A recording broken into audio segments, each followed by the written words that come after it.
Two men journey to the bars and restaurants of Scandinavia to find amazing beers, always with the same question. Hey, what's on tap?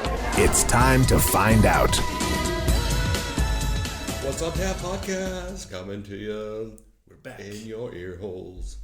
Once again, we're back. Back from the USSR. You don't know how lucky you are. And Yes. so we have actually we brought some beers. We brought some beers. Some burrs. We have. One each, as we tried to do. We like to feel like we're both contributing equally to the show. Even though it's the Martin show. It is the Martin show. I'm just hanging out. Superfluous character. Mostly. So we have a one new brewery. I don't think either one of us has tried. Yep. Again, one of these breweries has just popped up on the international market. Don't know anything about them. Don't know how long they've been around, or if they're even a brewery. They just put out a fancy label on a can, or they ship it overseas, and we just drink it up like the fools we are. Yes. And then we have something from a very well-established UK brewery. Yes. So the first beer we have is the Modist Brewing Co. from Minneapolis, Minnesota.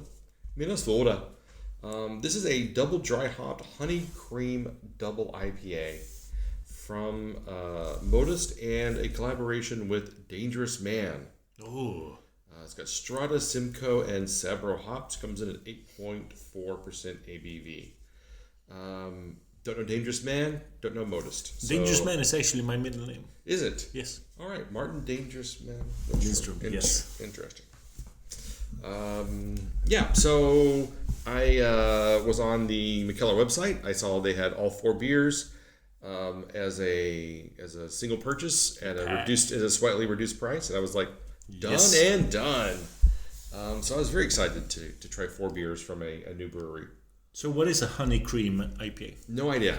I assume it's got honey, it's got cream, and it's got hops. What I like about this is the can art looks like clip art.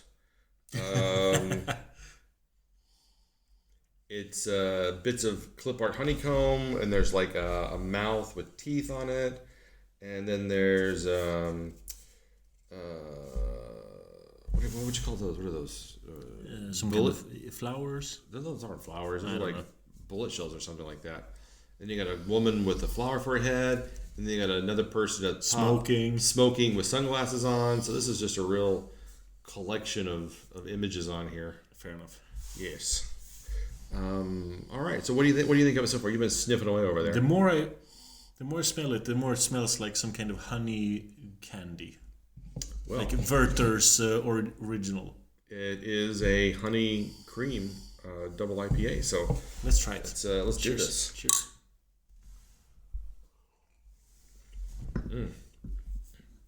Right up front, sweet. Mm-hmm. There's a lot of sweetness on this. It's kind of honey sweetness.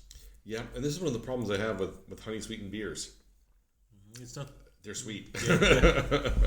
They are sweet, and this is one of those things where enjoyment will vary based on your tolerance of honey sweetness.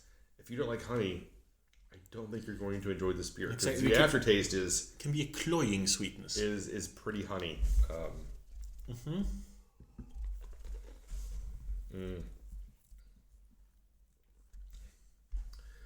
Although I don't find it. I say that, and I was like, I don't find it too sweet.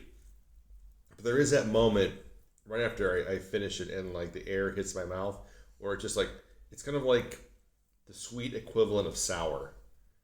Yeah. Like, you know how like whenever we had the sour beers, and then you just like you swallow, and then the air hits your mouth, and you're like, you get a little pucker face. Mm-hmm. This is kind of like that sweet version of that. It's like I take a sip, I get a little air in my mouth, and it's like, oh, that's sweet. And then it pleasantly fades away into this really nice honey hops. Yeah. Little honeymoon. But it's like one of those hard candies that you tooth breaking. There's like a butterscotchy kind of finish to this. Yeah, I know what you're saying there. It is a Werther's original flavor to it. It is the grandpa candy of beer. Grandpa candy beer. Yeah. Because you definitely get a lot of hoppy freshness up front. Definitely, yeah. And then you have this, like I said, almost a little abrasive sugary sweetness. And then it just dissolves into, I think, a really pleasant, comfortable honey space. Yeah, the honey sweetness disappears. Yeah. I don't know what to say about this. I really like the IPA parts, but I'm not the biggest fan of the honey parts. If you're not into sweet IPAs and I don't think you're going to enjoy this beer at all. It's not the worst honey beer. Honey Nut Yep-Yos is the worst honey beer I've ever tried in my entire life. Yeah. That was just pure sugar water. It was disgusting. Yeah. However, this I find pleasant. However, I could not finish a can of this on my own. So what would you give it? This is a tough one. I'm with you. Yeah. I like the beer. I think it's tasty. I think it's for what it is, it delivers what the packaging says. However, I could not finish this can on my own for sure. It is way too much. This is one of those times where if you had one of those 25 milliliter cans, that'd be perfect. That'd be just enough. That's exactly the amount you want of this beer. Exactly. Because I'm in the same. And you want to split 25 centiliters. Yes. Because I'm in the same category. I liked what we've had so far, but I don't really want more. Yeah. It's one of those it's either like a 3 or a 4. And there's no middle ground. There is a middle ground because I'm circulating 375. Yeah. I think it does what it says really well. I think unlike say black IPAs where you're not really sure is this some sort of smoked beer or is it an IPA, or you don't really get best of either worlds. I mean, this is definitely a heavily hopped IPA, double IPA. And then there's the honey, and I'm assuming a lactose part. I don't know it doesn't say what the cream is on the can. No. Actually, it does. It says honey cream double IPA with local honey, milk sugar, hopped and double dry hopped with Strata, Simcoe, and Sabro. So there's honey and milk sugar, which are two very strong sugaring agents. Yeah.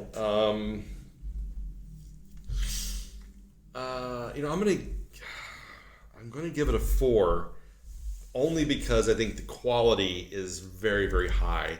My enjoyment level it's probably around a 3. Does that make sense? I can appreciate the craft that went into this beer. This is not a beer I ever need to have again or ever want to have again, and I don't even know if I want to finish the glass I have in front of me. But I really appreciate the complexity and what went into the beer to make it. I get it. I'm gonna stick with my 375. Yeah. Well, it's a weird one. I don't usually get that often where it's not particularly something I enjoy, but I get they've really worked out the angles on this thing and they really figured out the recipe, and they've done a really good job with this beer. It's not something I enjoy or want, and usually when you come across these styles, the craftsmanship isn't there to back up what's on the label. No. And that's what I appreciate here. And it gives me a lot of hope for it's good craftsmanship for the other beers that they've got in the 4-pack I bought. I agree with you. Okay.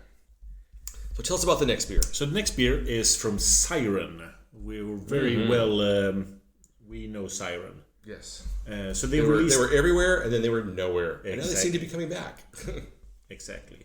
So they released 3 barrel-aged beers in a pack. Yeah. I don't know. I actually got these through Pontus, friend of the show. So what we have is Waltzer, a barrel-aged imperial milk stout with barrel-aged coffee. And it says it's aged on bourbon and rye barrels for 24 months. Wow. And it's made with blah blah blah regular ingredients: lactose, muscovado sugar, coffee. Yeah, this smells like a coffee barrel aged beer. It's so It's so yummy smelling. Ooh, that's a lot. You got the roasted malts in there. It's got kind of a licorice. I get some of the roasted, rye whiskey. Yeah, it's. You smell this and go, oh, I cannot wait to dive into this. Let's try it. All right. Cheers. Let's hope it lives up to the expectations of the smell. Good mouthfeel. Light carbonation. You definitely get some coffee, slightly tannicky cherry notes to there. I was just going to say the tannic is slightly sour, but it's the coffee sour. Yeah. It could be like sometimes you get those tannicky sour notes and it becomes like it just kind of ruins the beer. Yeah. This is just on that edge where it's playful and elevates the beer, I think. Yeah. It almost ruins it, but it doesn't. I like the bourbon barrels. If you told me, if you didn't tell me, I might not have figured it out. But the rye barrels, I can definitely taste. Well, I think the sweetness is there. I think part of the vanilla sweetness you get from the milk sugars, Exactly. but also the bourbon barrels kind of brings some of that off. There's a bit of woodiness to it, only because it's been in 2 different barrels for 24 months. You should have a bit of woodiness to it. But this is a real sipper. I think that, and the way the bottle shaped, it's shaped in this kind of, how would you describe that shape? I don't know. Stubby bottle, but it's got a certain elegant wispness up to the top. It's not like your standard like 50 milliliter can, or it's not your standard like bottle shape. It's got a very long, elongated neck, and I think it's really trying to present itself as a like after dinner, aperitif kind of drink. I think you're right. Where you want to sit by the fire and you have your cigar and you swirl it around a glass and you just kind of sip on it, because this is, for me, this feels like a very nice sipping kind of milk style, imperial milk style. Yep. And at 13.5%, it's definitely not, something you want to slam. It's something you want to savor and enjoy, because there's a lot going on in this glass.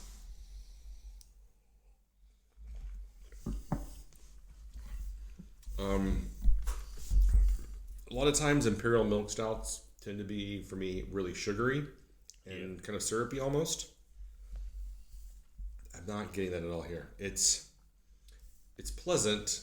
It is sweet, but it hasn't quite hit that super sugar level yet. No. And I think that's the tannins are kind of balancing out that sweetness with a bit of the tartness. Exactly. I'm really torn about this one, because I really like the aftertaste. Mm-hmm. But every sip, the very initial taste is too much tannins. So it's kind of offends me, and then the aftertaste pets me on the shoulder, like, oh, it's okay, it's okay. Yeah. He didn't mean that. Yeah. It's like, you're gonna enjoy this. Just keep going. Yeah, it's gonna be okay. Like, pretty soon your tongue will become numb to all of those things. Exactly. You'll just enjoy it. It's interesting. There's some beers where you can really like one thing, but there's another thing that you don't like. Yeah. I definitely get that. There is this cherry, tanniny kind of upfront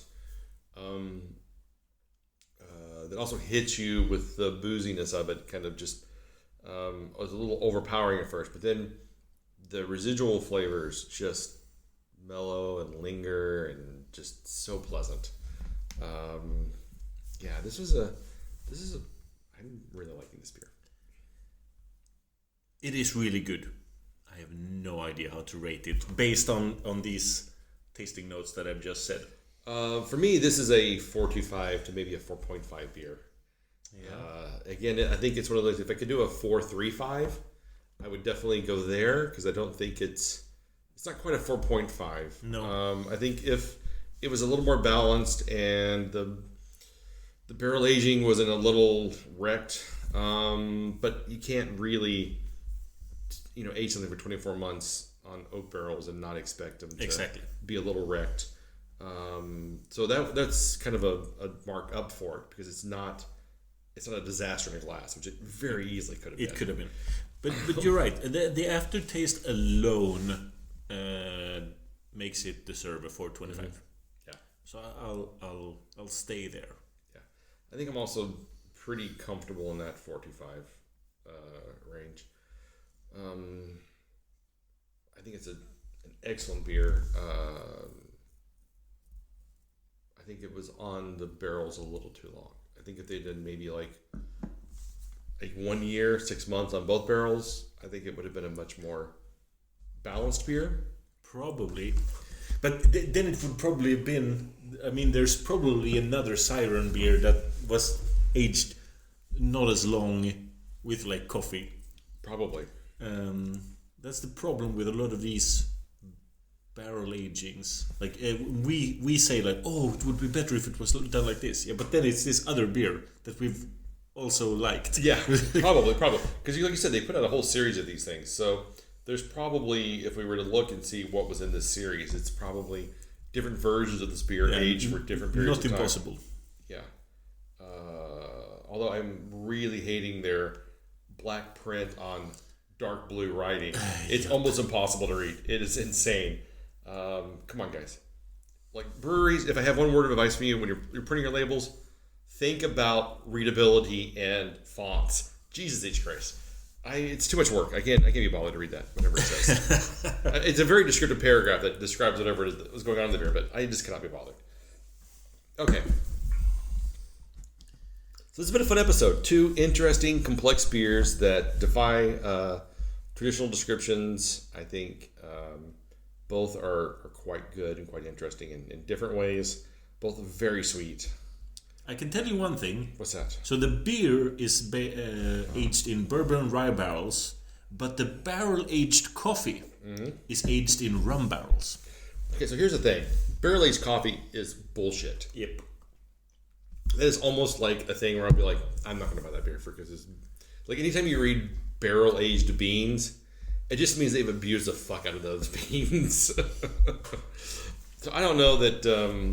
barrel aged. I guess the coffee was barrel aged in rum, not the beans themselves. If it's liquid coffee, then it could make sense to age it in rum barrels. Yeah, but barrel aging the beans, you need liquid to extract the flavor from the barrels. Yeah, which then destroys the essence of the beans. Yes. Yeah, I absolutely. But if they took the coffee itself and they aged it in rum barrels, I don't know that it really added anything. No. That does not make it a better. It does not raise it in my opinion. It actually kind of takes away a little bit because I'm kind of like, well, why isn't it more rummy then if they've had coffee exactly that was aged in rum? It's just more adding to the elaborate process and jacking up the price by another. Yep. The more elaborate the process, the better the beer. I'm pretty certain that's a fact. Is that the axiom of probably of beer making? I'm just assuming so. Of course. It's all right. Two fun beers. Yeah. You can find us online at what'sontappodcast.com, Spotify, Instagram, YouTube, iTunes, Facebook, and wherever you can find fine quality podcasts. Alta Vista, always Alta Vista first. Yeah. Ask Jeeves. Ask Jeeves, right? Bing. Oh, of course, Bing. Yeah. We're like the top hit on Bing. Of course we are. You search for beer and it says, oh, you mean What's on Tap Podcast? Exactly. Because we paid them a lot of money. Oh, yeah, naturally. Yandex. Oh, we're going Russian. We are. Yeah, right. All right. So until next time. Keep drinking, you dum-dums.